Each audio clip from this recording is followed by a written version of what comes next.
Hey everyone, I'm Megyn Kelly. Welcome to the Megyn Kelly Show. As President Trump declared on Truth Social, 3 great weeks, perhaps the best ever. And it honestly might be, at least when it comes to presidential politics. And this morning, an incredible win for the Make America Healthy Again movement. The Senate voted to confirm Robert F. Kennedy Jr. as the Secretary of Health and Human Services. This just happened on the Senate floor. In this vote, the yeas are 52, the nays are 48. The confirmation is confirmed. Yes.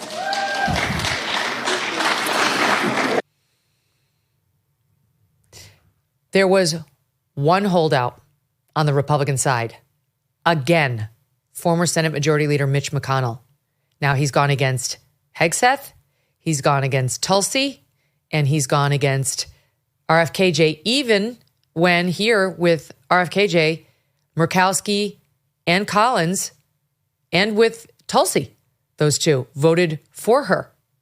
So he's become the chief antagonist to Trump among Republicans, but nobody's following him. I mean, he's voting like a Democrat, and I'm not sure exactly what he's up to. We have the perfect guest to ask, though, today.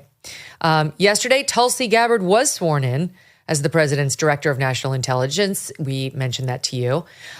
We will get into the Trump cabinet, plus an insurrection at the Kennedy Center as Trump makes America hot again. We'll explain with the fellas from Ruthless today, Josh Holmes, Michael, Duncan, and John Ashbrook. You can find all of their work at ruthlesspodcast.com.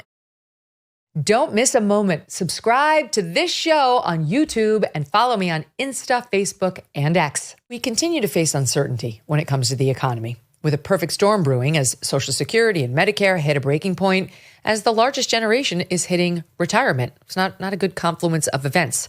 A smaller workforce means a smaller tax base. You pair all this with our growing national debt and rising cost of living, we could have a very big problem on our hands. So, what are you doing right now to protect your family for the future? Gold can be a safe haven in hard economic times, and Birch Gold makes it easy to diversify a portion of your savings into physical gold. Birch Gold will help you transition an existing IRA or 401k into an IRA in gold, and it does not cost you 1 penny out of pocket. Protect your future today. Text MK to 989898 and get your free info kit on gold, as well as a copy of the Ultimate Guide for Gold in the Trump Era with a foreword by Donald Trump Jr. There's no obligation, just information. Birch Gold has earned the trust of countless Americans looking to safeguard their savings.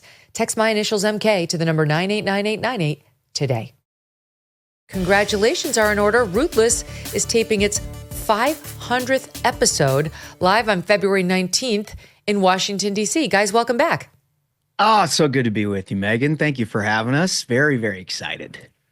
Now, you'll notice wasn't there's Smug an late empty the last seat, time? Megyn. Wasn't he late the last time? Yeah, can you believe it? Every No, time. I don't think we should allow him to come. Us. I think you should close in. Seriously. This is disrespectful. Holmes, you should move on over. We'll just shoot the 3 of you. Fuck Smug. He can come to the next one. Here he comes. Hold on. Look at Here's this. our chairman of standards and ethics here at the Ruthless Variety Program. Okay, Smug. Comfortably Smug. Let's wait till he gets his ears in. And then now we're going to figure out why he's late again. Now, Smug. Yeah. Do you understand that the Megyn Kelly Show has millions of listeners, and we're one of the top shows in the country, both overall and certainly within news. What is it about making the 12 o'clock deadline that seems impossible for you? Yeah. So one of the reasons I chose to get a house in North Carolina is I don't have to deal with DC, and DC won't stop dealing with me. But I do apologize for being late. Again. I don't get mad after the first time, but this is a pattern. Next time, you're banned. That's it.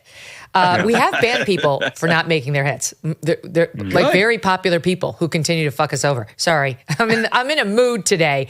It's crazy. I'm actually not irritated at you, Smug. I love you. I'm irritated at the. I'm irritated at the lawfare that is being unleashed against Trump's agenda at every turn. And now it's like this administration is having to play whack-a-mole in the courts instead of just enacting the people's will. Every day it's another lawsuit to try to stop what Trump clearly has the power to do. And what I see after the whole morning researching this bullshit, okay, that's like 3 swears within the first 3 minutes. My apologies to the people who have their kids watching this, is that Trump's winning. He's winning these cases, right? But think of the distraction by his lawyers, by his federal agencies, everything Elon's doing, they're trying to stop bit by bit. We can't and all Elon's doing right now is trying to get information. What is the Treasury paying out? To whom? All of Trump's cabinet heads, like Treasury, EPA, out there, like what grants have we given in the waning days of the Biden administration, and to whom, against the taxpayers' wish? It's just boondoggle. They've just been like throwing money off of a sinking ship, the Biden administration. Trump and Elon are like, whoa, let's hold on. Let's just see. We don't approve this and we can stop it. That the Democrats sue them saying you have to allot the funds because Biden said so or Congress said so. And you're not even allowed to access who's getting paid what by whom in some of these agencies. And bit by bit, Trump is winning and will continue to win.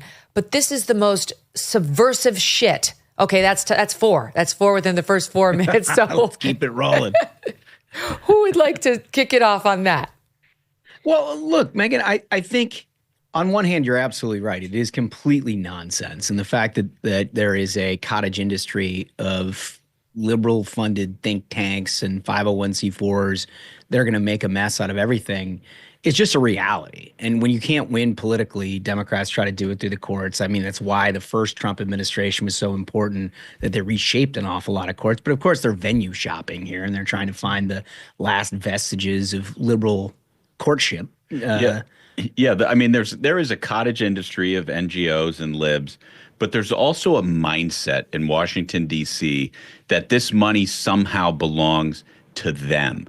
They forget that people work so hard for what they earn, and it's taken from them at gunpoint every April 15th, and people are just hoping that somebody in government will spend it wisely. And what we've seen over the last few decades is that it hasn't been spent wisely. And Elon Musk and President Trump are doing everything they can to expose the waste, fraud, and abuse that is rampant in our government. And if they weren't doing that right now, I mean, I shudder to think about what would be happening this year and how much more of everybody's who's listening to this show's money that they turn in. Ashbrook brings up a really good point about what really is the deep state. I think in the common vernacular, we've come to think of the deep state as like this intelligence apparatus or this blob that really impeded the success of Donald Trump in his first administration. But it's wider than that. It's this permanent bureaucracy that exists in Washington, D.C. to stop progress, to stop the government from being efficient. Or any change. Any change at all, right? And so, I mean, that's what Elon Musk and Donald Trump are up against, is all of these bureaucrats who've suckled at the teat of government for their entire lives, and they don't want that to change. Wow, we got a little like R-rated there. Yeah, I thought you'd appreciate that. Following your lead, Megyn. No, we're keeping it very spicy. Suckled at the teat. Okay. I feel like I'm following Kanye West's X feed. Okay, my eyes have not recovered from what I saw over the weekend. Here are just a couple of examples, okay, I'm going to give you.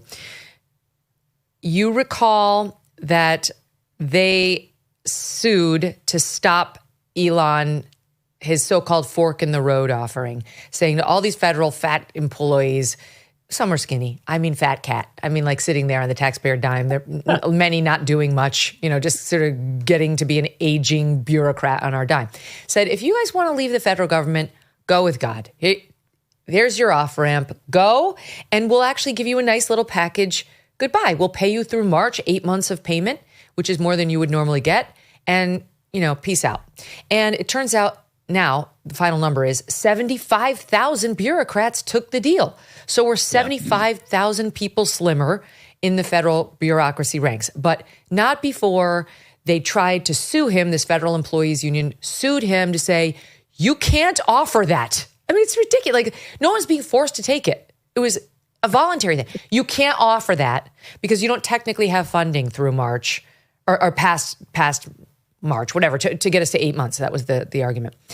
Anyway, they just lost that. Now, a federal judge is allowing it. The so-called fork in the road offer stands. The final number of retirees is 75,000, and Elon won that fight. Then there was the next one where they sued the Trump administration. 20 blue states challenged this OMB directive. They're the ones who kind of run personnel at the federal level.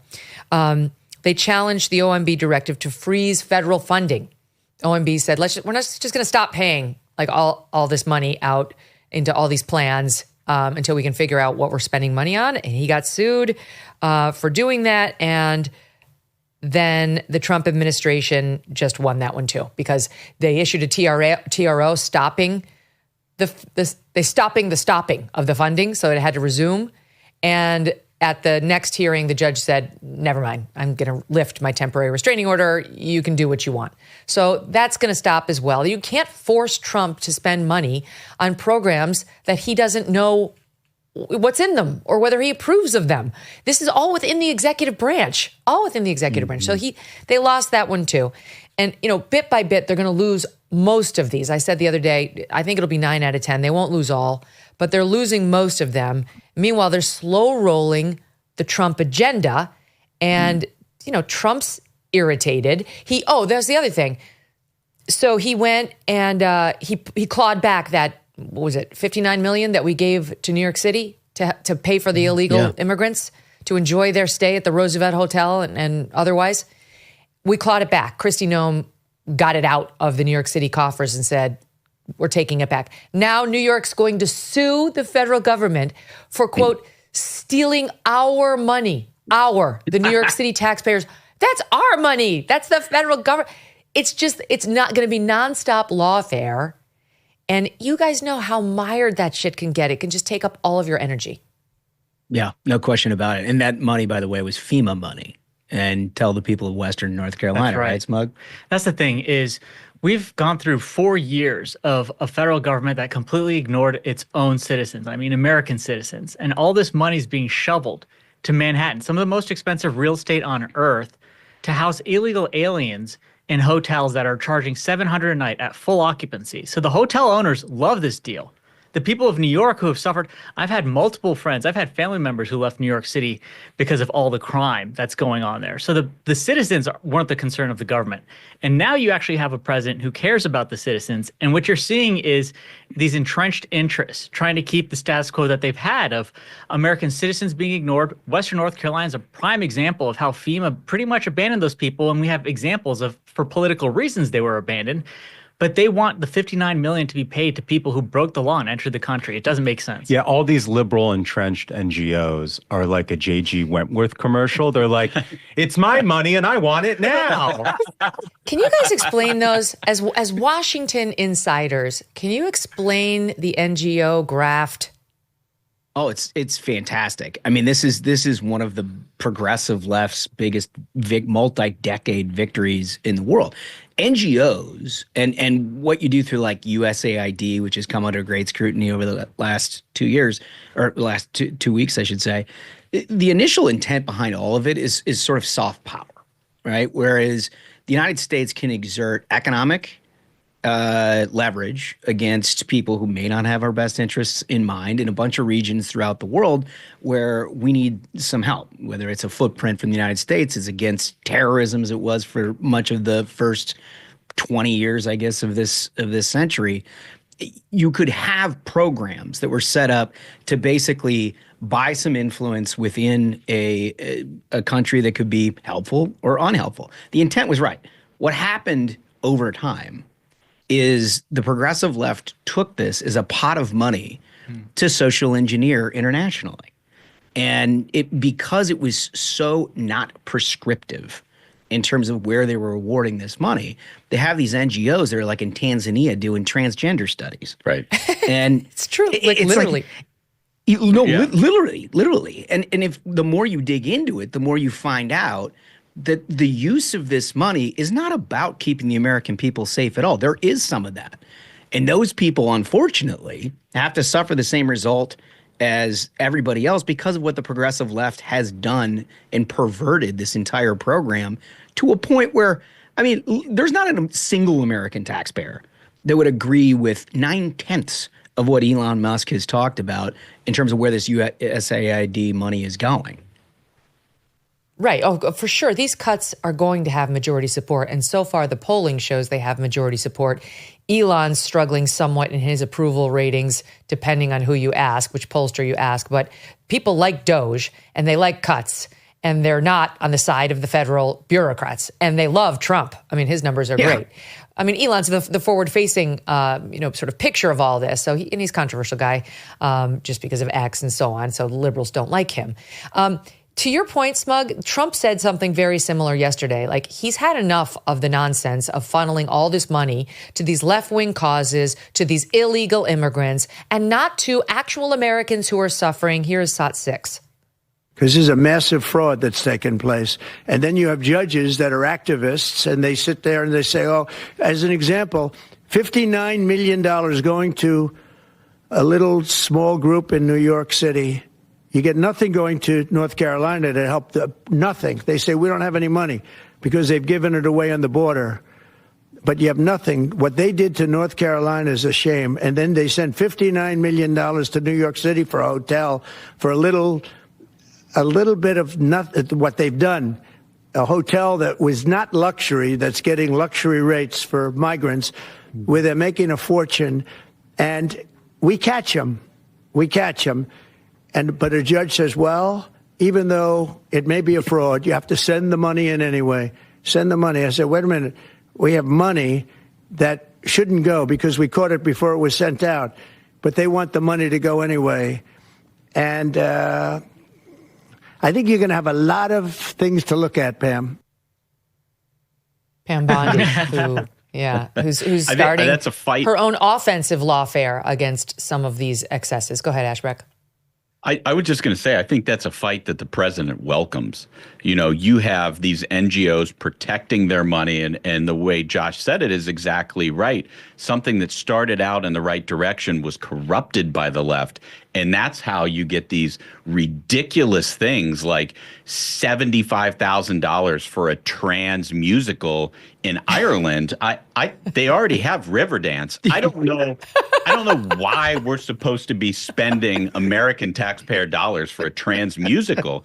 And every single one of these things that the left is fighting, like the surgeries in Nicaragua, we don't need pay for a sex change for Nicaraguans. You know what I mean? People in North Carolina could use the money. What's a whole new connotation on the Sandinistas, isn't it? It's a really good point about Riverdance, and then we have that for free. We didn't even have to subsidize that. All right. Yeah. I want to play one other soundbite. Caroline Leavitt, the White House press secretary, was getting into some of this yesterday. Here she is in SOT 8. Many outlets in this room have been fear-mongering the American people into believing there is a constitutional crisis taking place here at the White House. I've been hearing those words a lot lately. But in fact, the real constitutional crisis is taking place within our judicial branch, where district court judges in liberal districts across the country are abusing their power to unilaterally block President Trump's basic executive authority. We believe these judges are acting as judicial activists rather than honest arbiters of the law. And they have issued at least 12 injunctions against this administration in the past 14 days, often without citing any evidence or grounds for their lawsuits. This is part of a larger concerted effort by Democrat activists and nothing more than the continuation of the weaponization of justice against President Trump. Quick news flash to these liberal judges who are supporting their obstructionist efforts. 77 million Americans voted to elect this president. And each injunction is an abuse of the rule of law and an attempt to thwart the will of the people. As the president clearly stated in the Oval Office yesterday, we will comply with the law in the courts, but we will also continue to seek every legal remedy to ultimately overturn these radical injunctions and ensure President Trump's policies can be enacted. Okay, now here's where I want to go on this point. They are winning the lawfare, but with every injunction saying you can't review spending. You can't review personnel. You have to restore trans web pages at the CDC. I mean, it's crazy the micromanaging that these federal courts are trying to do of the executive branch. We are getting closer to the executive branch really being forced to consider telling the judicial branch to pound sand. That is potential crisis. I don't know. I don't consider it constitutional crisis until we get to the Supreme Court. But how much does the Trump administration need to take? How do they have to listen to these federal judges saying, put that web page back up? What in the actual F? And it's happening. There's over 50 lawsuits filed so far. Lots of these judges are Obama appointees, Clinton appointees, or Biden appointees, who are far left activists, who are just having some fun trying to thwart the Trump agenda. And I do think at some point the Trump administration may be, even though Trump's saying, I will abide by the rulings, I'm not looking to thwart the rule of law in any way, either directly with a written statute or if it's issued against me by a judge. But at some point, if this continues, it's almost like the Trump administration is not going to have a choice. I'll give you another example. Over the weekend, the Treasury Department got issued a temporary restraining order, which you can get. You get like that. You go into. You don't even need opposing counsel. What happens is you go into court and you say, Elon is letting big balls take a look at people's financial information, and Big Balls doesn't have the security clearances, and judge, you need to stop that right now. The judge doesn't say, oh, get Elon and Trump's and Treasury's lawyer in here. The judge just says, okay, I issue a temporary restraining order. You can always get a temporary restraining order without opposing counsel. That's how you normally do it. And then that just stays in place for like 48 hours or 72 hours until both parties can get in. It just sort of preserves the status quo until you can get to the preliminary hearing. So the judge issued this TRO. But in this TRO, the judge said, okay, stop letting Big Balls and anybody else look at the Treasury information and shred all documents you've gotten already. Shred everything. So this judge, who, by the way, wasn't even the real assigned judge on this case, just like a temporary fill-in, and a lefty appointed by, I think, Obama, tells them, you have to undermine all the work you've done and undo everything you've done by pulling records that you're going to use to figure out where we're spending the people's money before we even have a real hearing on the case, before your lawyers really had any chance whatsoever to defend you, right? That's activism. And why should the Trump administration actually be forced to start shredding documents before it's even had a lawyer appear before a judge? Like, they're trying to create a constitutional crisis is, I guess, the point I'm making. So here's something that we've been warning about on the show for years. It's been widely reported that the left, Soros, even overseas billionaire donors to the left have put in place prosecutors across the country, the Soros prosecutors that have been widely reported. But there's been a similar problem with judges. A prime example, one of the judges at the forefront of trying to subvert the will of the American people and fight President Trump is Jack McConnell in Rhode Island. Now, Jack McConnell was a major donor to both senators from Rhode Island, including Sheldon Whitehouse, who, after he donated the money, then nominated him to be a judge.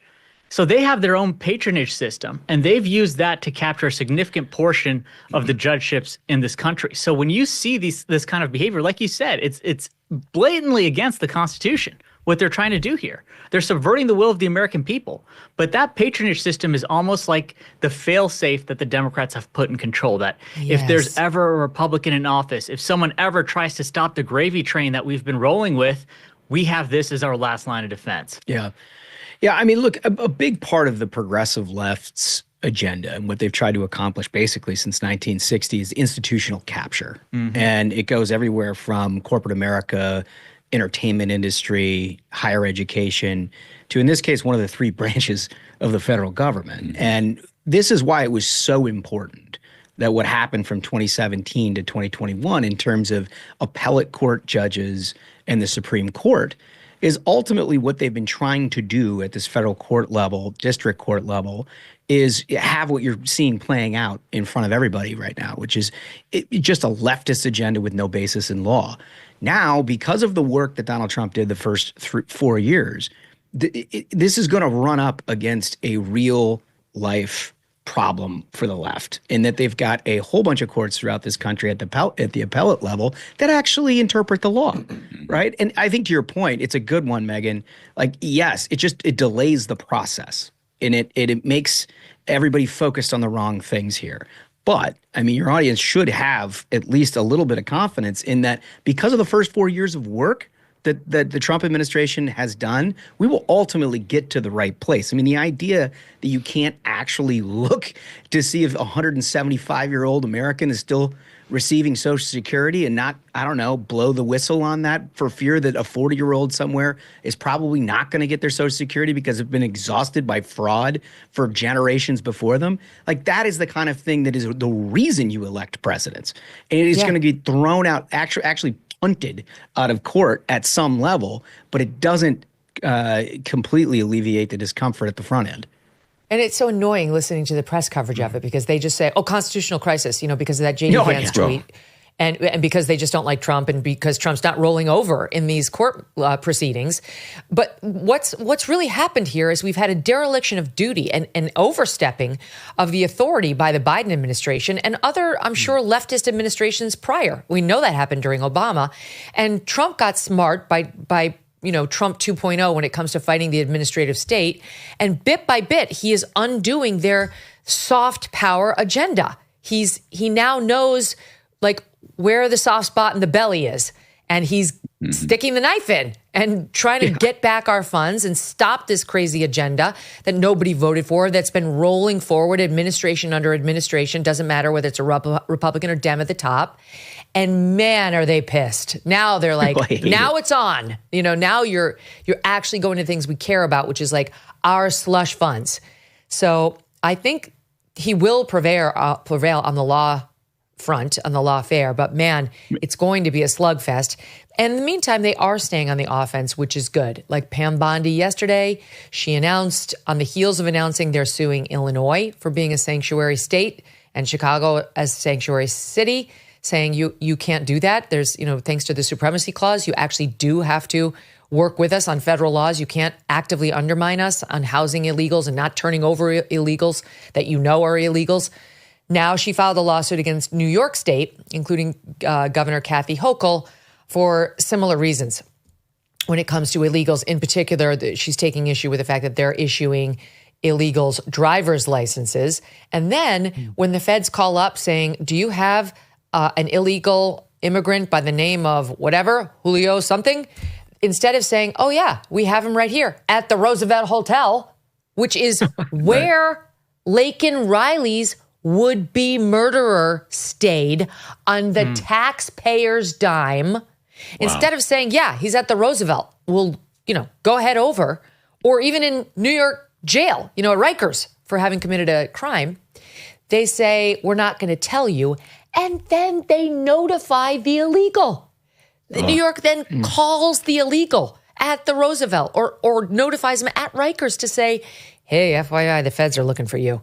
So if they can flee, they do. And what happened with Laken Riley's murderer? I don't know that notification happened with him, but he was staying at the Roosevelt on our dime. And then on our dime, we flew him down south. And that's where he murdered Laken Riley in Georgia. All funded by us. So she is trying, Pam Bondi now, to stay on offense. In addition to she's the one who's going to have to defend all this bullshit happening against Elon, against Treasury, against all these programs that they're trying to look into. Now she's also trying to stay on offense by going after Illinois, by going after New York. And she's going to have these other battles on her hands as they continue in places like Maine and Minnesota. And there's a third state that I can't remember right now that are saying they're not going to comply with the gender executive orders or President Trump's, to California, or even the federal district court judge's ruling, which applies nationwide, that Biden's changes to Title IX are void and illegal, which means boys cannot play in girls' sports in K through 12 education because it's a discrimination. And that's a statute that protects girls in sports and their right to equal participation. Anyway, what we have is open flouting of the law by the Democrats. It's ubiquitous flouting, coast to coast. And I guess it's a great thing it's being exposed in the way it is. But I think most people, you guys tell me, and the audience will tell me, are like, wow, it's a lot. My head hurts. Megyn, the worst thing about it is that these bureaucrats are continuing to flout the law. I don't know if you saw it, but there is a story about some people working in the FBI who tipped off a bunch of Venezuelan gang members in California that ICE is coming after you. They want to remove gang members from this country. Here is the date they're going to be there. Here is where they're going to go. You guys should get out of there. Now, I'm telling you, like, for the Biden administration to do that, that is what we expect. But like the thought that people who are working for this government, working for taxpayers, are tipping off gang members in California and telling them that they should get out of there before ICE can move them out of the country. I mean, Pam Bondi has been unequivocal on this, and I hope to God she wins, and I hope to God she roots out all of these problems within our own government that exist today that are stopping the progress to keep Americans safe. And I hope Trump wins. I mean, it is so important that they win this fight. Well, I think there's good news on that, Megyn. I mean, look, all this stuff, everything is hard. And they make their whole goal on the left is try to make any change extremely hard. Here's the good news. If you just do these things, these are things that the American people want done. But when you have a vocal opposition, then the American people make a political choice. Right. And what you've seen over the first 3.5 weeks of this administration is everything they've done, from transgender sports to securing the border to deporting illegals to you name it. It is a 60% proposition in this country in terms of where the American people are. And I think you're seeing a real life realignment as a result. Democrats have always been able to rely on a split, totally partisan country in order to safeguard what they want to do. But now that they're having this fight, all these fights out in public, they're losing traction. And you can see it when you've got a bunch of public employees who are in the middle of a Tuesday out singing union chants about how they're being treated unfairly, being paid 8 months for free to leave with a full retirement and everything else. Like, that's exactly what the American people were talking about when they wanted this whole thing shaken up. But now they get to see it. Now they get to see it. It's in Technicolor for everyone. That creates political realignment in a way that I don't think we've seen, at least not in my career in politics. Yeah, it could be generational. That's a very good point. By the way, since we are relentlessly factual here at the MK Show, the Trans Opera was in Colombia. The DEI musical was in Ireland. But to your point, DEI musical in Ireland is really, now we're getting even closer to what we see on Riverdance. Okay. So that covers like the landscape, which I hope the audience appreciates is a confusing landscape, but hopefully we've summarized it to a level you can grasp. It's hard work to figure out what's happening with the Lawfare and Doge and all the cutting and so on. But the bottom line is Trump's winning. His executive powers will be affirmed as they have been bit by bit in these lower courts. And I think if this thing goes up to the Supreme Court, any of these things, testing what Trump has the power to do, only in the most extreme cases are they going to slap his hand, because the Supreme Court has no enforcement mechanism. This has been the truth about the Article 3 courts from the dawn of the Constitution. They're all afraid because they really don't have any real way of making the executive branch comply. It's kind of like because we said so, a situation for a parent. And because of separation of powers, everybody has obeyed the courts since the dawn of time. I mean, that's, for the most part, that's just the respect that we have. But all those Article 3 judges need to be very careful, because if they push the executive too far, especially this executive, they will trigger a constitutional crisis that will leave them feckless and powerless in a dangerous and provocative way. And while some of these federal district court judges are truly too stupid to understand that, I mean, we saw all these DEI hires under Obama. We saw some of these confirmation hearings that get through. These judges were absolute idiots. They didn't understand anything about the Constitution, but they had the right DEI profile. And so they got confirmed by a Democrat-controlled Senate. So some are idiots, but the Supreme Court is not idiotic. And it is still controlled by the conservatives, and they will do the right thing in the end. So proceed at your own peril. Proceed at your own peril, lower court judges and Democrats. You will rue the day in the end. And that leads me okay, first I wanted to say this because I'm about to go to Mitch McConnell, your old boss. But I did want to make the point about the FBI leaking, maybe, according to, Kristi Noem and Tom Homan. They think that it was the FBI who leaked that they were about to raid that Colorado apartment complex, Ashbrook, that we were talking about, and gave a heads up to gang members so they could get out, and Tom Homan couldn't get them. Aren't you so glad that we have Kash Patel coming in as the head of FBI now? Yes. Every soundbite I've ever heard from him, I'm now like, shoot it into my veins, right? He's just, he's got swagger. He can be kind of an asshole, but like in a good way. And he won't take crap from anybody. I'm like, run, don't walk to FBI HQ, Kash Patel. Here, we have, for the audience members who don't know him as well, here's a little bit of Kash Patel on Sean Ryan. And the biggest problem the FBI has come out of its intel shops. I'd break that component out of it. I'd shut down the FBI Hoover building on day one and reopening the next day as a museum of the deep state. And I'd take the 7,000 employees that work in that building and send them across America to chase down criminals. Go be cops. You're cops. Go be cops. Go chase down murderers and drug dealers and violent offenders. What do you need 7,000 people there for? Same thing with DOJ. What are all these people doing here? Looking for their next government promotion, looking for their next fancy government title, looking for their parachute out of government. So while you're bringing in the right people, you also have to shrink government. I love it. Right? Love it. Yeah. Yeah, it's so good. Listen, he is a breath of fresh air. I mean, he's been on the show with us before, too. And there's never been a time, I think, in America's history that needed just a jarring shakeup like the FBI does right now. I mean, we've seen, obviously, how they handled everything during the first 4 years of Trump and then everything thereafter and all of the lawfare that sort of sparked within the FBI. But it requires somebody like Kash, right? I mean, this is not like a bureaucrat job where you can go push some paper around and hope that it all turns out okay. You need somebody who's going to break some china. And that is very clearly what I think he's going to be up to. And I mean, I think he brings up a really good point is the incentive structure in DC is push paper around, gun for the next promotion.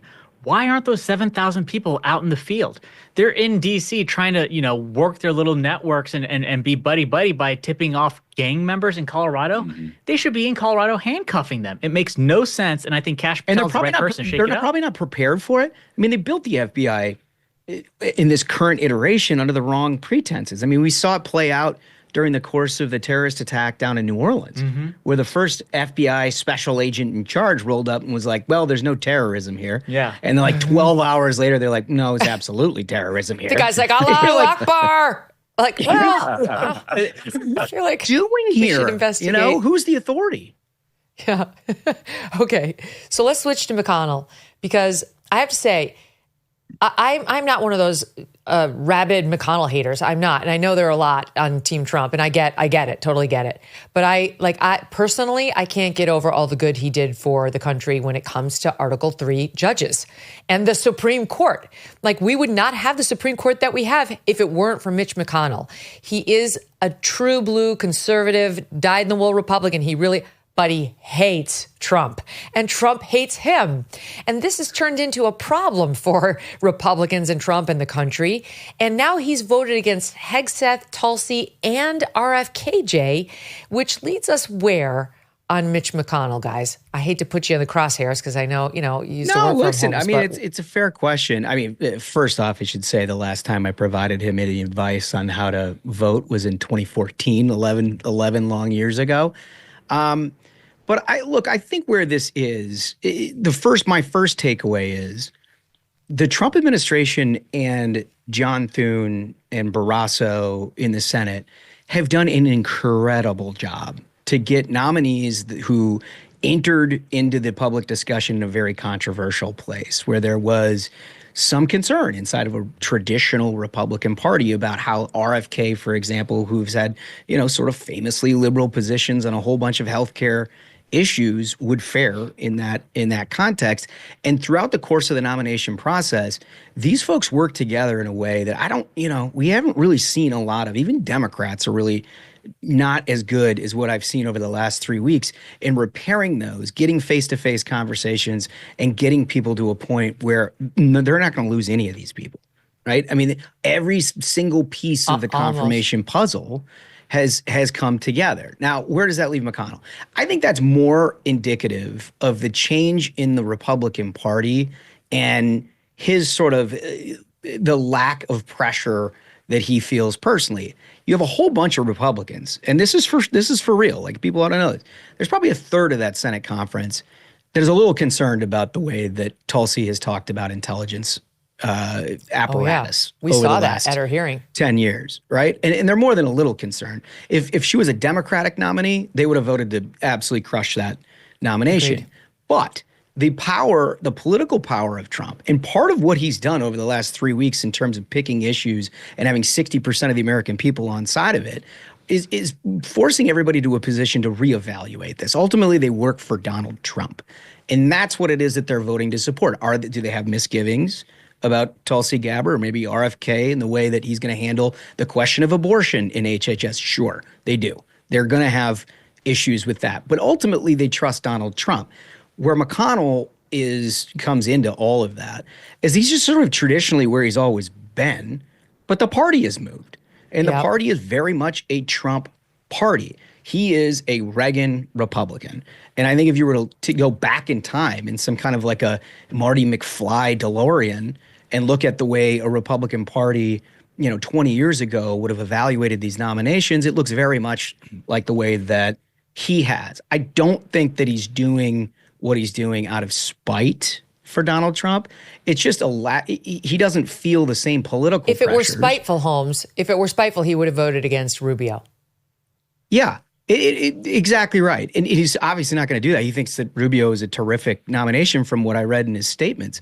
Yeah, but I also think he's going to be a force for good in terms of the team as you get into these thorny issues of reconciliation and budget and taxes and all of these things, because his ideology hasn't changed a lick.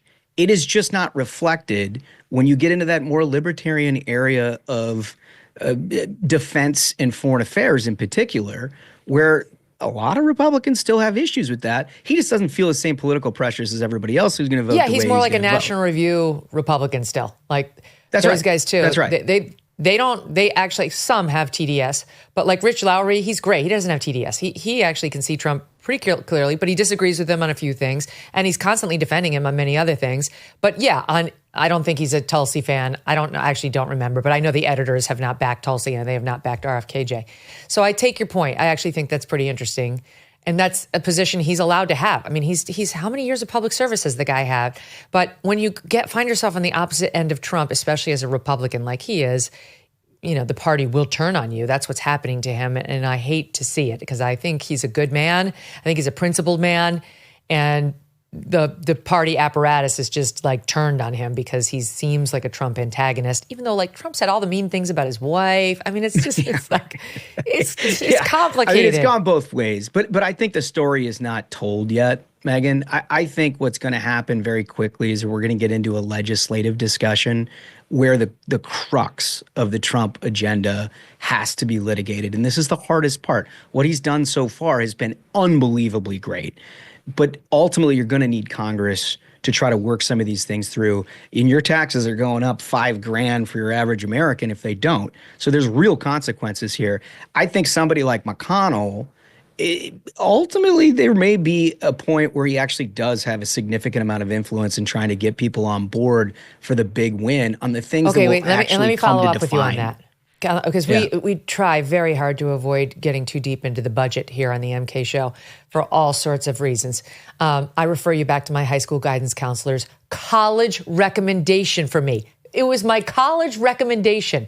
Megyn does well in English and social studies. Math and science aren't Meg's thing. In my recommendation, who writes that? Anyway, so I try to avoid the math when I can. But what's going to happen with the budget is going to be probably the most consequential thing of the Trump presidency. No question. And the thing about, about budget reconciliation is the Democrats can't block that. They don't need 60 votes. The Republicans don't need 60 votes to get a vote on basically financial matters, on the budget. They only need a majority of 51. And they have that. They have 53 Republican senators. So they can afford to lose, a couple. They actually only need 50 because they have J.D. Vance who could break a tie. But they've got a majority, so they should be able to get the budget through that the Republicans want, unless some go rogue. And you're saying Mitch McConnell could be the stalwart that keeps, because it will be controversial. They'll be shoving a lot into that reconciliation bill because they don't need a 60 vote, 60 votes in the Senate to get cloture, meaning a vote on it at all. They have a low threshold to pass it. So they're going to shove a lot of stuff in there that they want. It's going to be controversial, which will cause some more moderate Republicans to try to peel off. And your point is, it's in that moment in which Mitch McConnell's true influence in the Senate could prove pivotal. Yeah, I think it is. And I should warn your viewers and listeners that the last math class I took was actually called math. So, this is not my area of expertise, but I do know how the process works. And ultimately, anytime you're working with razor thin margins, 3 votes in the Senate, 2 until April in the House of Representatives, every single member that matters. And ultimately, where these things get settled out is if you get somebody who, look, they haven't been on the team. They're not like a partisan stalwart. They're always going to vote for the Trump agenda no matter what's in it. When those kind of people end up coming to the rest of their colleagues and saying, look, this is really important for the country, it has added weight to it, particularly in somebody who led the Republican Party for, years and years, the longest serving leader in history. So I think it is going to. And I ultimately believe that he's going to dig his heels in and try to provide as much legislative heft as he can on issues like that, where at the end of the day, the Trump administration will be judged based on the outcome of those reconciliation bills. Well, that is very interesting. Do you see, I don't really want to get too deep into it, but everyone's debating, should there be 2 bills or 1? I don't understand really what that's about. And I don't really want to, but could you explain it to me like I'm a 3rd grader, what that debate is about? It's the difference in the 2 chambers, right? The House of Representatives views one bite at the apple. They think that in order to get a whole bunch of fiscal conservatives who are concerned about debt and deficits on board with extending the Trump 2017 tax cuts, which has a deficit number according to how CBO scores all of these things, in order to get them on board with that, they need extra incentives. They need immigration, border security stuff, probably need some energy provisions, certainly all the way to things like spectrum. They need incentives to get on board with something that makes them a little queasy from a deficit perspective. In the Senate, it's a very different deal. They have more unanimity around the issue that you don't have to pay for tax cuts. Like every time we've made tax cuts in this country, our revenue has exceeded what the revenue was before you cut the taxes in the first place. And the way that Congress scores the thing, they always say it's a big deficit. It never turns out that way, but they have a longer view on all of that. And so they're not as concerned about it. They can wrap their mind around taxes. They also believe that this administration, first and foremost, will be most successful if you have a good, stable economy where businesses can actually plan over the long term, and we can end up with an economic boom like the likes of which we saw in 2017. And the only way you get that is if you do the tax piece and you get that part done. The other piece is no less important, but they're very confident that is something that they can negotiate in and of itself because there's a lot of moving parts in it that have nothing to do with the core issue of taxes. So that's the 2 differences of views between the House and the Senate. Now, ultimately, they're going to have to come together on this. It might end up being one big thing that the Senate takes 2 parts in. But because of what's happened with these confirmation hearings and because of the unanimous sort of Republican support within the Senate, I think the Senate's probably going to take the lead on some of this stuff because the House has been, they've been arguing a little bit about amongst each other about how they go forward. Wow. There's so much coming our way. All right, I'm going to take a pause, take a break, and we're going to come back. There's a lot to discuss. RFKJ confirmed this morning by the full Senate. He is now about to be sworn in as our Secretary of Health and Human Services. What a momentous event in our country. I mean, it's absolutely spectacular. Trump on his way toward pursuing peace with Russia and Ukraine, and much, much more. Listen up, everyone. Our friends at Genucel want you to know that Valentine's Day is upon us. What better gift than treating yourself to the most luxurious skincare in the world? During Genucel's Valentine's Day extravaganza, you can order Genucel's complete skincare package for over 70% off and get their spa quality treatment absolutely free with your order. Genucel's complete skincare package featuring the Genucel Under Eye Bags and Puffiness Serum, their jawline sculpting treatment, and immediate effects product for results in minutes. For over 25 years and millions of orders shipped, Genucel products have the same philosophy of antioxidants, a natural base, and that same chef in the kitchen. Visit genucel.com/MK, and every order until Valentine's Day, you still have some time, includes their best-selling eyelid lift plus microdermabrasion treatment. Shipping's free. Order now. Don't wait. GENUCEL.com/MK. Genucel.com/MK. So RFKJ is confirmed, and I'm thrilled about this. I couldn't care less about his stance on abortion or even the trans issue, because I think he will not undermine Trump's stance on those issues. I believe he wants this job very badly and does not want to get fired. So he's not going to undermine Trump's agenda on those items, and Trump's been really clear on those items. I do care about chronic disease, our children, our food supply, conflicts of interest at the FDA, the disgusting CDC, FDA, NIH, and he's going to run roughshod over all those in a great way. He's the Kash Patel. He is to these organizations what Kash Patel is to the FBI, and we desperately need it. And I have to say, there's something, I don't know, kind of sweet and kind of emotional about it for me, because I'm just going to take you back to spring of 2022. All right, first, actually, I'm going to go back further. Joe Biden, during the COVID pandemic, when he was censoring us all, right? Those of us on the right who had questions about anything got censored, how COVID started, are the vaccines safe, all that stuff. And there was this crazy ass day at the White House where they read a list of the so-called disinformation dozen. And it was people who were questioning his dogma, you know, the CDC's, the NIH's, almost all of which turned out to be false. And big tech went along with the censorship. Here is a clip of that day. Facebook pointed out that it was pointed out that Facebook, of all the misinformation, 60% of the misinformation came from 12 individuals. Facebook isn't killing people. These 12 people are out there giving misinformation. Anyone listening to it is getting hurt by it. It's killing people. It's bad information. Okay, so RFKJ was at the top of the disinformation dozen list. And that was July of 2021. He dropped his book on the real Anthony Fauci, which even I was like, I don't trust him. I'm not going to read that book. And then my friend, in this great moment when we were skiing, was like, you know, you might want to give it a try. And I was like, well, you might want to be careful, because garbage in, garbage out. And she's like, oh, I mean, I love this woman. She's very smart and she's not some nutcase. And she was like, you know, maybe just take a look.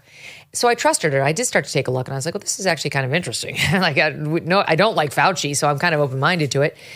One thing led to another, and I asked my team to take a look at this book and then start taking a look at RFKJ. And then what we did was we started calling all of his worst critics and hearing all the terrible things they had to say about him.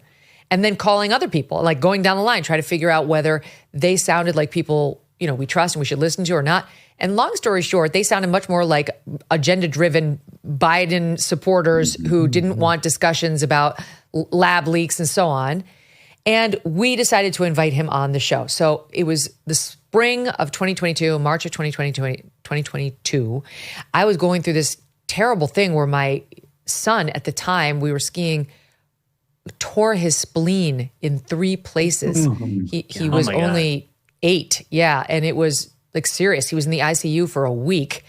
It was this whole, it's still my number 1 or number 2 most watched video ever. I went on the air. I just had to talk about it because it was like, I'm in the midst of this. I'm just going to share with you what's happening. And that was the week I had to tape the raps for the RFKJ interview that we had done. But we did it and we got it out there. And he came out, he sounded so reasonable. All right, so here's how he sounded that day. And I remember we talked about like his voice issue, and he was like, oh, I have this condition and I'm sorry, my voice actually isn't doing that well today, has good days and bad days. And then he kind of made a point about how he was still a Democrat, but he was a bit of a disaffected Democrat when he looked around at his own party. Listen here. My political party, I saw a Gallup poll recently. It was either Gallup or Rasmussen that said that something like 70% of Democrats support government restricting the speech. And, it's almost inexplicable to me that we could be in that place right now. I believe my political party was the party that would go to the mat to protect people's right to say what they want. And that's so critical for our democracy. And, it also is critical to public health. Listen, I may be wrong about the things that I talk about, but, why can't we debate them? He had been banned from all social media platforms, virtually all. I think maybe one allowed him. At that point, nobody would talk to him. I think Tucker had spoken to him and nobody else. He specifically complained that he couldn't get on Joe Rogan. He just wasn't getting any doors open because, like my own bias, most people were looking at him thinking he's a kook. That's all we ever heard about him. And it seemed universal. So, people have busy lives. They don't really spend a lot of time trying to rehabilitate some random figure. And we had a very contentious but robust and great 4 hours together. Half about vaccines, half about personal. And I really came to like and respect him. And shortly thereafter, doors started to open for him. People felt like they could put him on. And that interview lived on all platforms. It didn't get deplatformed or demonetized or clipped anywhere. Not on TikTok, not on Insta, not on YouTube, nowhere. It lived everywhere. And it was the beginning of a resurgence for him that ultimately resulted in him running for president. 2 years later, he came back on the show. He's been on many times now, and this is what he said. Thanks for putting me on back in, was it March of 2022? Yeah, that's right. Yeah, because you were one of the first people to let me on at a time when it was, very dangerous for other outlets to give me a platform. And I'm always been very grateful to you for that. Oh, that was all so silly. And I'm thrilled to see you out there with your message and doing so well as you should be. That whole thing was so nonsensical. And now here we are in February of 2025, and that man has just been confirmed by a majority of the Senate, losing only Mitch McConnell on the Republican side, 52-48, to be our next, not just any position, but Secretary of Health and Human Services. It's been a monumental comeback for him. And he did it through his own hard work and refusal to stay quiet and refusal to stay down when he was blacklisted by the White House as a disinformation officer. And, I really think I feel so hopeful, you guys, because this whole movement, this Maha movement is his. And that's why Trump put him in this position. I think he really did help Trump get elected.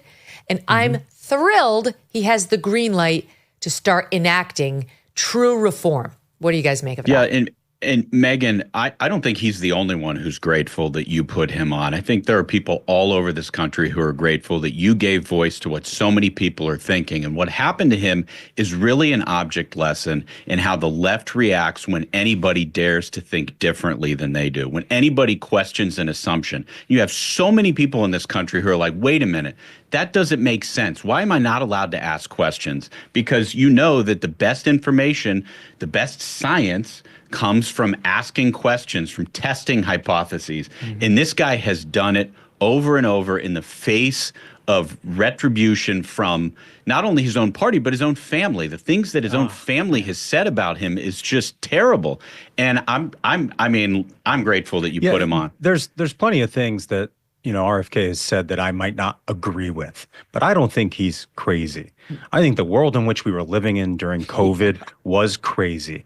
If you said, maybe it's likely that if we have a level 5 lab studying coronaviruses, in Wuhan, China, that maybe the virus leaked out of the lab, you were crazy. If you suggested perhaps that instead of getting a vaccine, if you got natural immunity, you might be covered, that was supposed to be crazy. If you question the fact that you had to be 6 feet from everyone and wear a mask on your face around, living your life like that was going to stop anything, you were crazy. Kids had to be vaccinated. Kids with robust, immunities had to be vaccinated. You were crazy. So yeah, in that world, RFK is one of the sanest people on the planet. Yeah, totally. I also think it's a perfect object lesson to the power of independent media. And particularly you, Megyn, and what you have done with your show and this incredible run that you've had that I think everybody in our line of work admires deeply and admire because you've helped us out in the process. But your decision,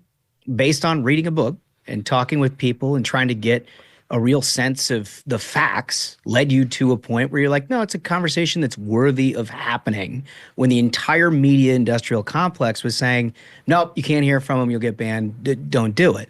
Your decision to do that very likely triggered a larger conversation amongst the American people that ultimately led him to be confirmed Health and Human Health Services Secretary. It's an incredible domino, isn't it? He's got ideas, like maybe we should test them, kick them around a bit. I was going to say, it's not just him, but I don't think Tulsi would have been confirmed if it weren't for digital media, independent media. No question. I don't know about Kash, maybe not him either. And definitely not RFKJ. Even, Tucker had him on his podcast that he was doing over on Fox Nation, but they wouldn't let him on Fox News Channel. RFKJ would still be in the, off to the sidelines if it weren't for independent media. And there was no way he could rehabilitate himself without independent media. And I think the same is true of Tulsi, where she was, rejected by the Republican establishment. It's amazing. This is a victory, I think, for, people, anybody who supports MAHA and the revolutionary things happening in when it comes to public health. But it's also, it's a victory for people in our lane. And thank you for saying the nice things about me helping you guys at Ruthless. But here's the truth. I have helped and promoted a lot of podcasts and podcasters, and not everybody takes off, guys. You guys are celebrating this great 500th episode and have so many fans because you're amazing. People love the way you tackle the news and your good humor and what a camaraderie you have between the four of you. And I'm one of them. So I'm happy to have helped in any small way, but you deserve every ounce of success you've earned yourselves. Thank you. I mean, you are too kind, but we would be remiss if we didn't bring up that in this entire media sphere, you've probably been the most generous with everyone on the right, elevating voices. And in a more macro image of RFK success, when you saw the Democrats and the left focus on deplatforming and trying to shut down voices and trying to shut down discussions, all that led to is this massive blowback we saw last year, where now you have Democrats scrambling saying, why don't we have our own Joe Rogan? Why don't we have our own independent media complex? Right. Because they took over, they captured the institutions and tried to shut dissent. Tools of the state, that's why. So when folks like you put up their own shingle and start this own massive audience and have this tremendous influence and opportunity for people to have these discussions, that's where this victory came from in 2024. Well, the Democrats helped more than that even because, when I was at Fox and then for that year at NBC, I was more in the center. I was definitely center right. Now I think I'm pretty conservative. I mean, I just am now. I mean, the earth has shifted such that I think I have to say, yes, I by today's standards, you'd call me conservative, but that's thanks to them. They, what they did to me, they were vicious. They're complete assholes. Their woke ideology completely radicalized me against them. And I love that. It empowered me in a way that allowed me to see the truth about them. That was very helpful to me. I wouldn't undo it if I could, because it really helped me understand who I was dealing with over there. Yeah. And your power is in your authenticity. And what you do so well, Megyn, and we said this from the first moment that we came on your first show, this is not Megyn trying to figure out how to tell a story. She's telling you exactly what it is that she thinks. And for people who saw you on Fox or saw you on NBC, they had an image of you And then all of a sudden they got the raw, uncut Megyn Kelly, and they were like, whoa. I'm tuning into that. Yeah, I got to get some of that. Like, that sounds fantastic. And it's interesting, provocative conversations, the kind of which we should have at every dinner table across this country, that the left has been saying, like, don't do it. It's dangerous. Well, and I think it is, right? Like, I think this is the discussion that people are having at dinners across this country. And like her experience of being somebody who's like, I'm kind of in the middle, maybe I have some conservative opinions, and then the world changed and the left changed. I feel like that is a view reflected across this country, and we saw that on election day. You know, there are, I know people in my personal life who didn't consider themselves Republicans, big R Republicans, but like they came out and voted early for up and down the ballot, right? Like, it's what they did to the world, and it's COVID, it's censorship, it's everything that I think has really moved not just the Megyn Kellys of the world, but like, you know, just moms and dads across the country. Totally. And it's the fearlessness of people like Megyn who can give people the confidence to know I'm not crazy. I've not shifted myself. Like, she gets it. She knows what it is that I'm talking about. And if she can do that, well, let's have that conversation at the dinner table. All right. Now, Abby did find my recommendation, my high school recommendation. Okay, so you guys, I'll just read you this one. It's literally just a little paragraph at the end. Truly, this is all I had. Nobody wrote anything else. You look at the way we get our kids into college these days. I haven't yet had to fight this battle, but you know, soon I'm sure, because I have a freshman in high school. Go to jail to get their kids in college these days. Right. And literally, I didn't even have anybody write like a private letter. There was nothing. It's my guidance counselor. He had to write it. And here, I'm going to read to you the first paragraph of this thing. The rest is just perfunctory. But he writes, Meg Kelly is a solid student who has taken a strong program in high school. Her areas of strength seem to be in language arts and social studies. Meg loves to write and has a real interest in politics and government. Currently, her goal is to become a political journalist. OMG. Megyn has had to work much harder and achieved less success in math and science. Come on. This is in my recommendation. He negged you. What is happening, Mr. Villa? He says, however, her willingness to struggle with these subjects, which are difficult for her, is positive, as is the way she handled herself when she experienced difficulty. Meg knows how to ask for help or take appropriate steps when she encounters a problem. She perseveres in situations and bounces back from adversity. All right, Mr. Villa, you landed it. But, I mean, did we have to point out the math and science problems in the recommendation letter? I love that so much. Yeah. Also, clearly she was a better student than we were. Yeah. You know, like my math and science or English or whatever was like, who's the hot girl I can sit next to in first period? that was basically the sum and substance of my academic portfolio. So you were normal. It's good. I like a red-blooded American man with a bunch of testosterone. They're back. We're back, baby. Okay. We're back. So speaking of red-blooded American men with testosterone, Trump in the news for many things, including he is now the chair of the Kennedy Center board, which is this like cultural arts institution that is, so far as I can tell, I don't really know what they do, but every year you get like the awards and you see all these old musicians and actors and other people who you may or may not like, but they're usually on the left getting some sort of recognition by this institution. And Trump like fired half of the people who are involved in it and replaced them with Trump loyalists. And like Usha Vance is now on the board, which is great. I'm thrilled she's there. Terrific. And then declared himself having won unanimous support to become the new chairman. Yeah.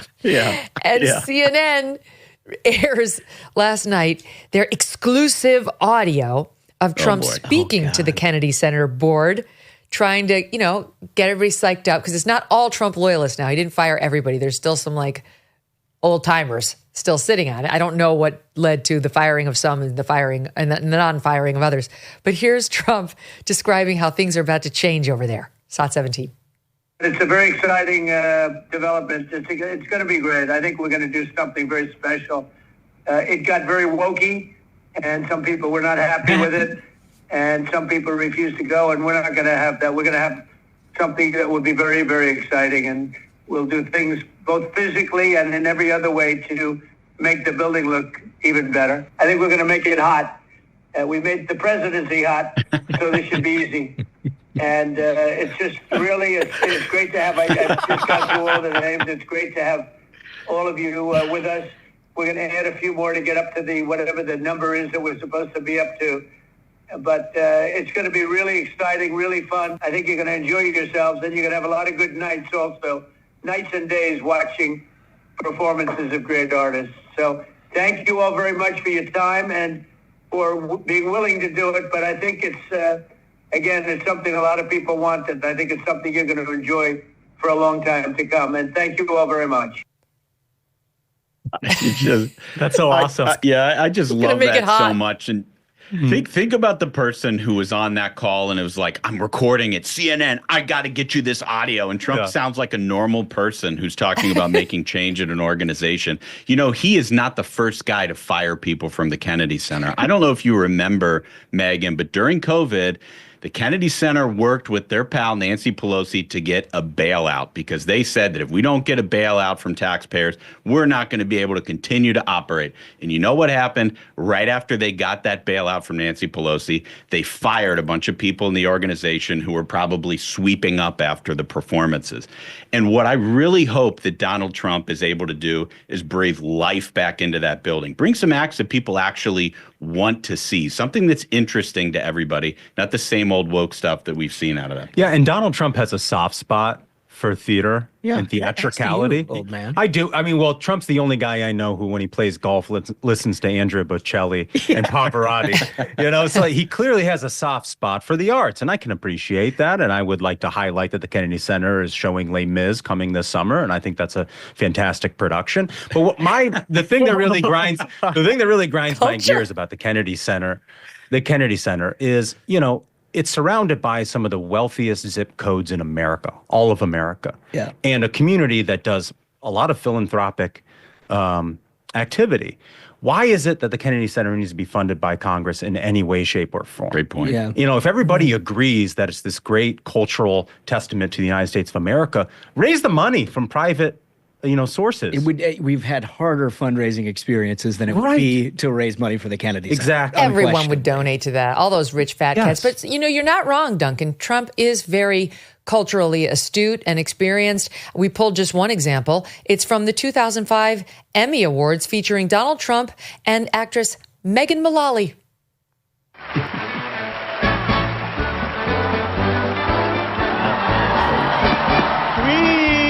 Is the place to be.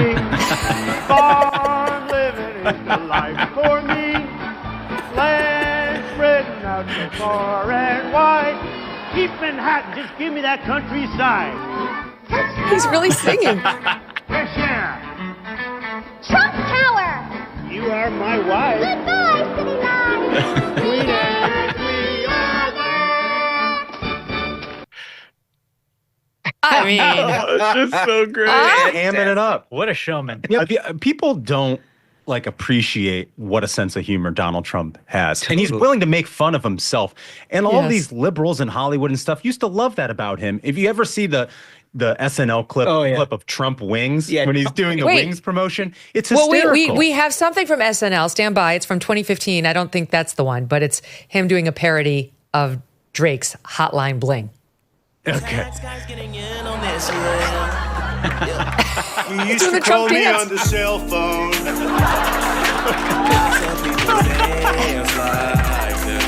Call me on the cell phone.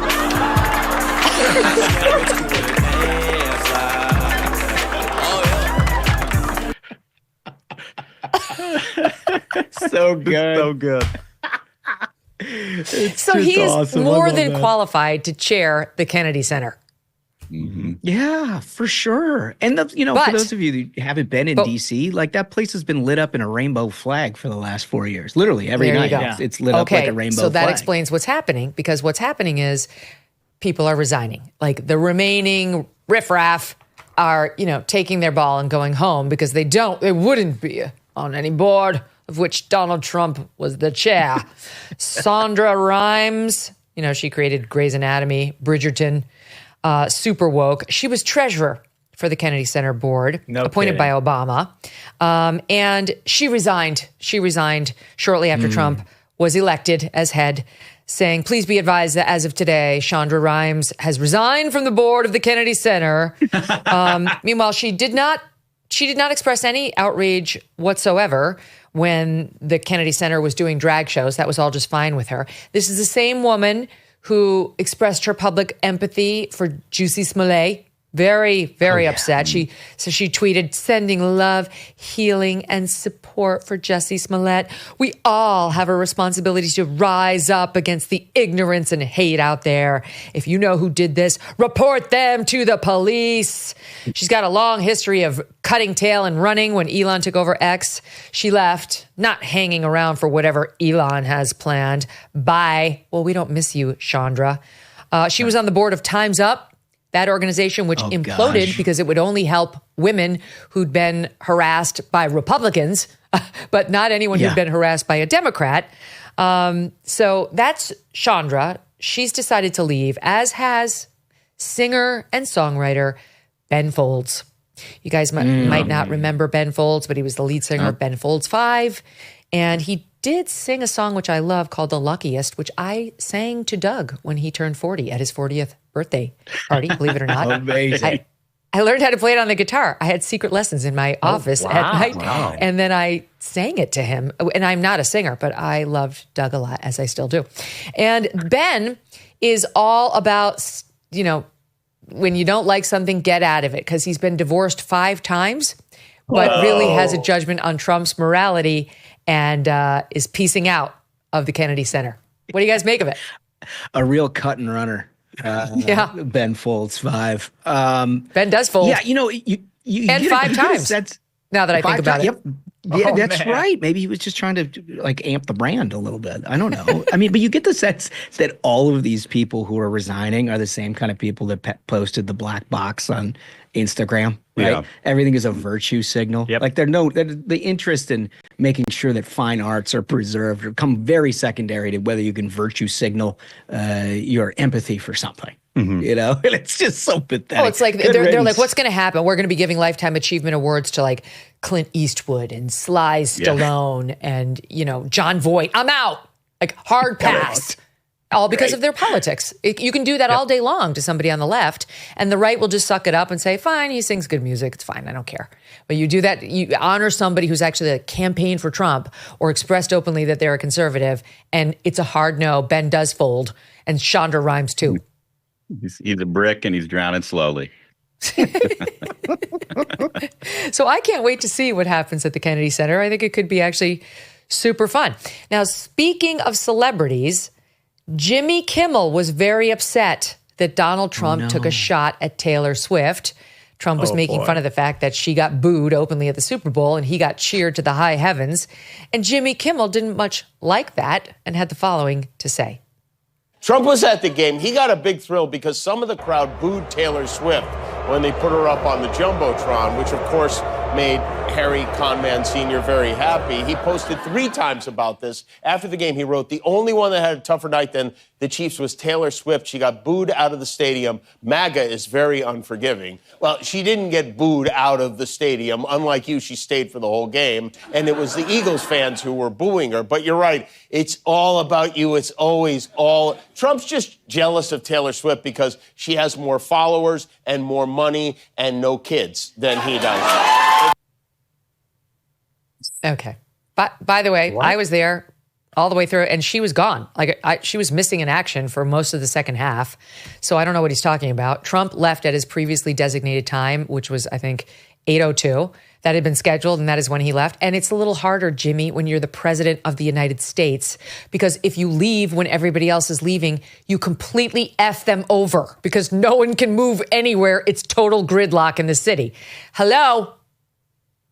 Yeah, where are the jokes in his late night show? That's the thing. That's what I want to know. I think Taylor Swift got out pretty easily. Usually when Philly fans show up, they bring batteries. The other thing he definitely wasn't doing there is hitching his wagon onto the Taylor Swift following. Yeah. Right? He definitely wasn't influenced trolling at all by mentioning her name. right? Like, please like me, Taylor. Please pat me on the head like a good little boy. I don't know. I really think that Taylor Swift's magic has left the building. I think people are over her. It's not that she doesn't have any fans left. She does. She'll still sell lots of records. But I think she peaked and is already on her way down because of overexposure, and she got political. Those two things really hurt her. It's too much. There is a reason you don't see everyday pictures of Angelina Jolie going to Starbucks or going to work out. It's not because she never does those things. It's because she doesn't call the paparazzi and have them photograph every time she does, or Julia Roberts for that matter, who I don't love, but she doesn't do this to herself. J-Lo, every turn. She got overexposed and she damaged her own brand. And the same happened to Taylor. She said yes to everything. She was too out there. The Eras Tour, in your face at every turn, every Chiefs game, dominating the NFL. She didn't have to sit at every Chiefs game right in the front row when she knew the cameras would get her. Truly. I mean, I was just in one of these suites. You can sit toward the back and you don't have to be on the camera if you don't want to. She wanted to be in the spotlight. She wanted the cameras to cut to her. They did. She ate it up. And now we're sick of her. She ruined football, and we're pissed off she got political. It's not just about the Eagles fans, who are very vocal and do hate her, but it's beyond that.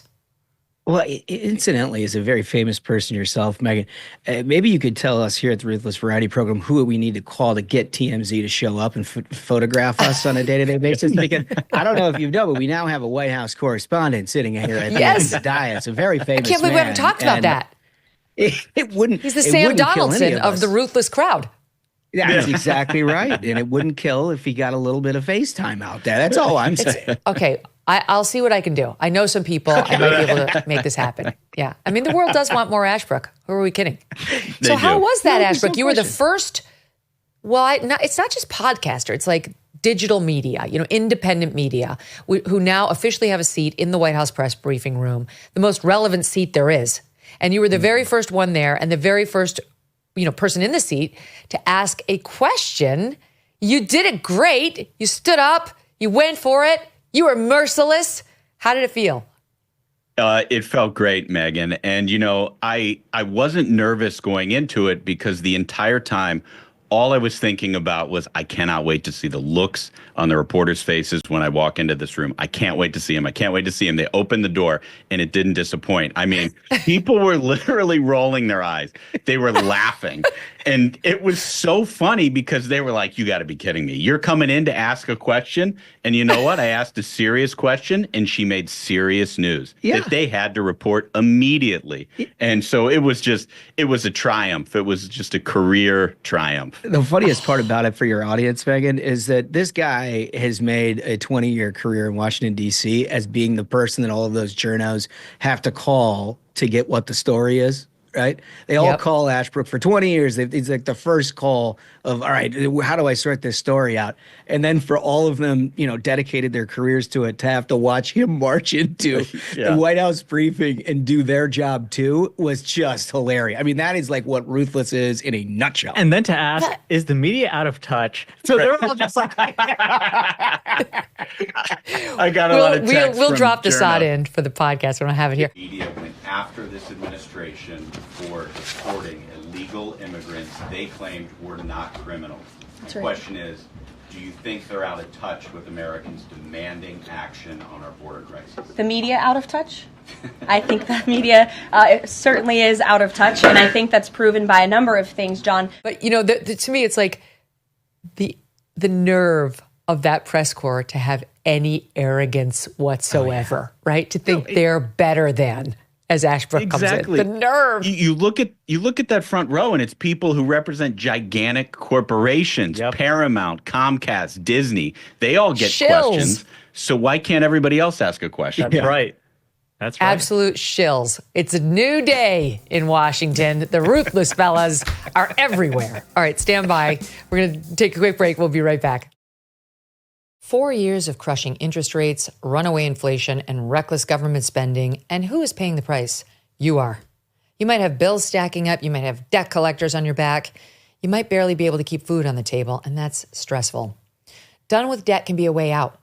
These guys have developed a new aggressive strategy, many of them actually, designed to get you out of debt permanently without bankruptcy and without loans. Done with Debt will stand between you and your bill collectors.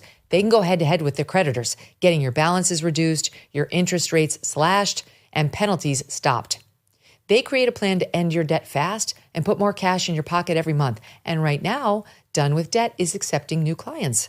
But you need to act fast. Some of these credit relief programs expire. Before you make another payment, consider a visit to donewithdebt.com or call 1-888-322-1054 right now. Speak with one of their debt relief strategists for free. Go to donewithdebt.com. That's donewithdebt.com. Are rising costs or scaling challenges holding you back? Are you having trouble taking your business to the next level? Financial Yield Solutions, Inc., or FYSI, provides tailored solutions for businesses generating $1 million to $10 million annually. From tax planning, advertising, and retirement strategies to scaling operations, FYSI helps businesses thrive. For those considering selling their business, FYSI guides them through a winning exit strategy with confidence. With $500 billion raised for AI technology under the Trump administration, businesses cannot afford to be left behind.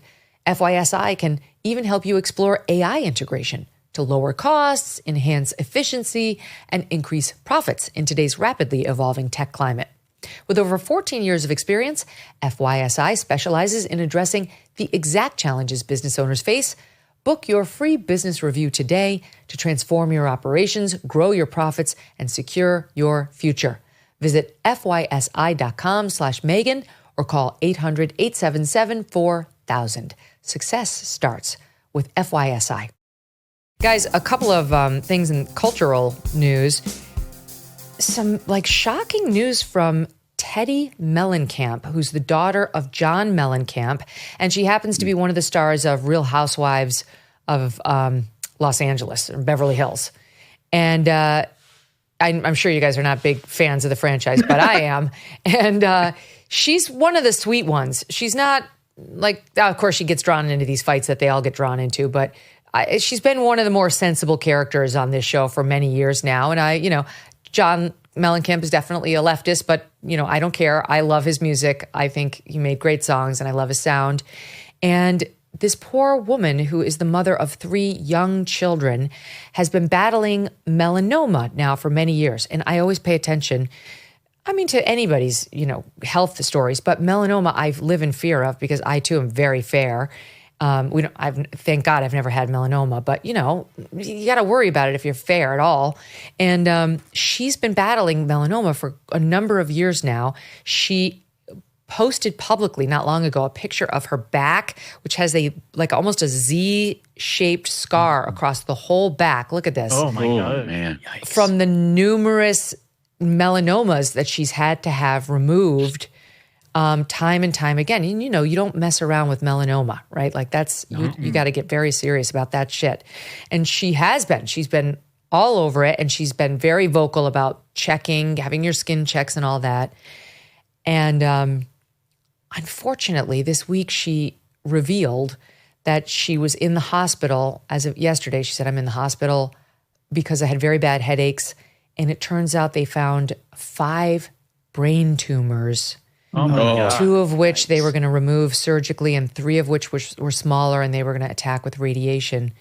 And they did not reveal whether these things, I think they just did the surgery yesterday or the day before.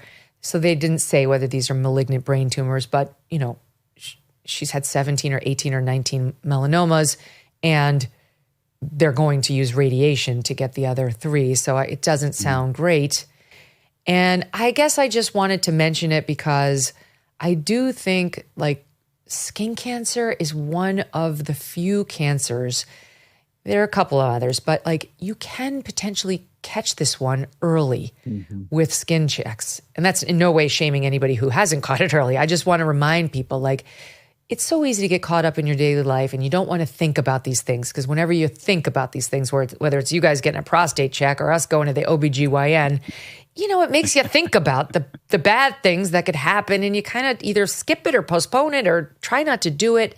And skin checks are also compromising because you're naked and you're in front of some doctor who's checking out all your parts, and the really good ones really get up in there. And it's a little whoa, I think the doc and I are married. But it's important to do because that stuff, you really can potentially find it early and then you get it cut out. You know, when it's still localized, you can get it cut out. And I've said this before, I've never had a melanoma, thank God, but I did have a basal cell right here on my left temple. And and it was in the beginning, and I'm vigilant about these skin checks. They found it early, they took it off, and now I just have a small scar there. But anyway, life is short, you know, the mother of 3 kids, very public figure, in a profession that, you know, yes, contentious and sort of fun, but like kind of joyous. You know, I think she has generally a good life. And it's just so sad. And our days are just, you know, you get reminded the time is limited, make the most of it. Totally. Yeah. I mean, it can happen to anybody, Megan. I've had cancer, thankfully, and, you know, it was radiated in remission, but like, you've got to start early. You got to go see the doctor. No guy ever wants to go to the doctor. Well, I think you got married to your doctor this week, didn't you? I did. Thankfully. You did? Thankfully cancer-free once again. Oh, in the way I've gotten married to mine. Got it. Okay. Yeah. But I mean, guys especially, no guy wants to go to the doctor. I mean, I'm sitting at a table full of guys who would be like, no way, honey, I'm not going to the doctor. But you got to go. You got to bite the lip and you got to go in. You got to get the checks. You got to take it seriously because it can happen to anyone. We collectively forced each other to do it because, just like you are talking about, Megan, like the last thing, if you're feeling good, you're fine and you don't need to worry about it. But like we collectively as a group forced each other to have annual executive physicals for this reason. Right? Because, you know, it'd be a pretty damn shame if somebody on Ruthless, we were a 3-man show. You know? Yeah. I don't think we could recover for something like that. Yeah. We haven't invested enough in key man insurance, so we got to stay alive, you know? But I guess what I'd say to your audience, anybody listening is, you know, there's no better feeling than peace of mind, especially when, you know, you have people relying on you like children and stuff. And so if you're not doing it for yourself, do it for them. Yeah. Great point. Yeah. Absolutely. Okay. So sorry to bring the room down, but all the best to her and her family, and I'm 100% praying for her. I hope that they can bring her back to good health. Even her messages this week have been positive and not woe is me. And like, I've always liked her. She just always seemed like somebody who is more on the sunny side and less vituperative than some of the women who get cast on that show. And her dad's brought us all a lot of joy in his songs, so on and so forth. All the best to her and her family in this journey. Okay, on a much lighter note, we got to spend a minute on Justin Baldoni and Blake Lively, okay? I know the Ruthless fellas have been all up in this business. And, I mean, no, but seriously, have you followed it at all? A little bit. I mean, it's all over the tabloids, so you got to see it a little bit. I don't know if you're an all expert, over the tabloids. Exactly. Okay, so for those of you, just a quick 2-liner for those of you not following it. They started this movie, It Ends With Us, about domestic violence. It was his movie that he bought the rights for from the woman who wrote the book, Colleen Hoover. And then he managed to convince Blake Lively to star in it with him, and all hell broke loose. She claims he sexual harassed her, and then by the time they premiered the movie, they weren't even speaking to each other. She made him stay in the basement, and Ryan Reynolds turned on him too. And then she claimed that he unleashed a bad PR campaign against her. And he claims none of that is true. There was absolutely no harassment. Those are made up claims. She wrested his movie away from him and decided to try to hurt him with petty, made up, out of context complaints when he pushed back even in the mildest way, and that she and her husband are bullies. And now it's resulted in vicious cross litigations against both of them. The New York Times is being sued for defamation by Baldoni through his lawyer, Brian Friedman, who's also my attorney, who's been on the show.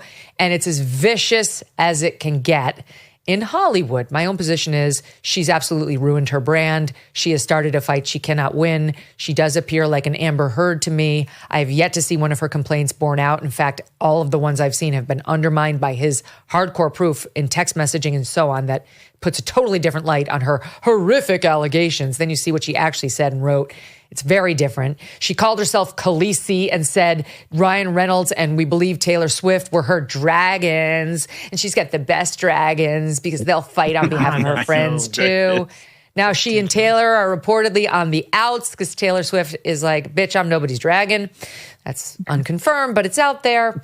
And today we see some evidence now that Blake Lively may have a history of not being upfront when she gets cast in a movie of her secret desires to actually play a much bigger role than that of lead actress. Here she is at the 2022 Forbes Power Women's Summit.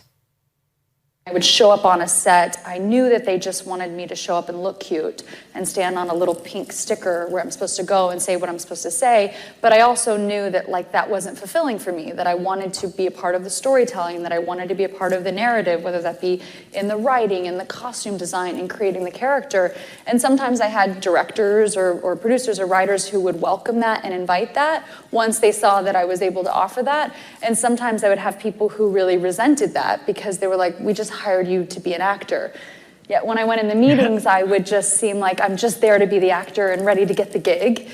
I wouldn't reveal that I actually need to have authorship in order to feel fulfilled. So I think that for them, sometimes that might have felt like a rug pull because you're like, you're trying to assert yourself into something that we didn't hire you to do. So she's a serial fraudster. That's called fraud. When you pretend you want to do the one thing and you'll do the thing they're hiring you for, but all along you have secret plans to do something very, very different that's above your pay grade. And she finally bumped into someone who was weak enough and not famous enough to stop her, right? This Justin Baldoni, most people had never even heard of him. He'd been in like one series. He certainly wasn't at Ryan Reynolds level fame, never mind Blake Lively. And she bullied him into giving her the movie where she did her own cut. They released the cut of the movie. He didn't even get to see it. He was the director of the film, the producer of the film, the guy who got the rights to the film, the one who's supposed to be in control. He didn't even get to see it. He was in the basement at his own movie premiere. And then she had the nerve, because she had 2 minutes of bad publicity when the film hit, to come out and try to blame it all on him. None of it was just due to the fact that she seems like a rather shitty person. Your thoughts? I mean, it's wild. She just pretty much said the whole problem here. It's like if you hire the plumber and he climbs out from under the sink and says, "Now let's talk about how you've decorated the place." It's like, what are you talking about, man? I gave you a job. How dare they hire an actor to act? You know, right? Deal with a little bit. And she tries to make it sound like a female Ruthless. empowerment thing. You know, like they just wanted me to be an actor. Well, yes. I mean, maybe someday you could be a producer or a screenwriter, but no one contracted with you to do that here. And that's another allegation, Holmes, is that she started to rewrite scenes that nobody had asked her to rewrite. What? That's just wild to me. I mean, for the plumber thing is absolutely perfect. I mean, you hired somebody to do a job and they're like, well, hold on a second. I've got a different vision for your toilet. Right. I'd like to create a bidet. Here's the other piece of it. One other piece of it. So she is accused of having turned the whole cast of It Ends With Us against Justin. By the time they premiered the movie, Ryan Reynolds had unfollowed him on Insta, so had Blake, so had the rest of the cast. Now you tell me, if you're an unknown actor in this film and you know that Blake and Ryan have turned on the no-name Justin Baldoni, who are you going to follow? You know, these are weak, feckless people out in Hollywood. They have no spine. So, of course, they all unfollowed him and chose Team Blake, including, by the way, Colleen Hoover, the one who really owed him a debt of gratitude because he bought the rights to her book. She went Team Blake. Well, guess what she just did this week? She scrubbed all of her social media of Blake Lively. She'd already stepped away from Justin. Now she's scrubbed all of her social media from Blake Lively because I think she's starting to realize she made a mistake. Okay, but here's the other piece of news that came out this week. A 2009 Glamour UK interview by Blake Lively. She was on the cover at the time. And in her interview, she admitted to trying to poison the cast of Gossip Girl, which is where she made her name, against her co-star, Penn Badgley, who played her love interest, Dan Humphrey, on the show. She said, "At first I was so upset that they had hired him, I actually poisoned the whole cast against him." And she goes on to say, but then they noticed that he wasn't a jerk and was actually a nice, charming person. And almost immediately I realized it too. But it took me about a week to admit it. And here's the thing. Reports were that Blake Lively and Leighton Meester, who played best friends on that show, were not friends during the 6-season run of the show. Leighton Meester and Penn Badgley and other Gossip Girl co-stars have remained silent in the wake of the Baldoni legal drama. Neither Meester nor Badgley follow Lively on Instagram. Members of the jury, what does this lead you to conclude?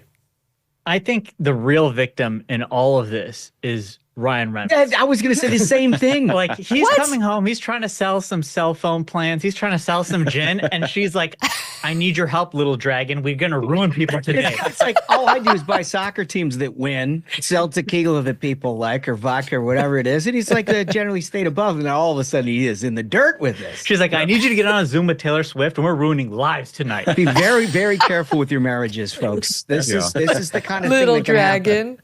It is diminishing. To your point, Megyn, I mean, the silence of the people who worked with her the longest on the previous show tells you everything you need to know. It reminds me a little bit of that stand-up special that Dave Chappelle did, talking about Juicy Smollett, when the gay community was mad at the black community for not defending Juicy enough.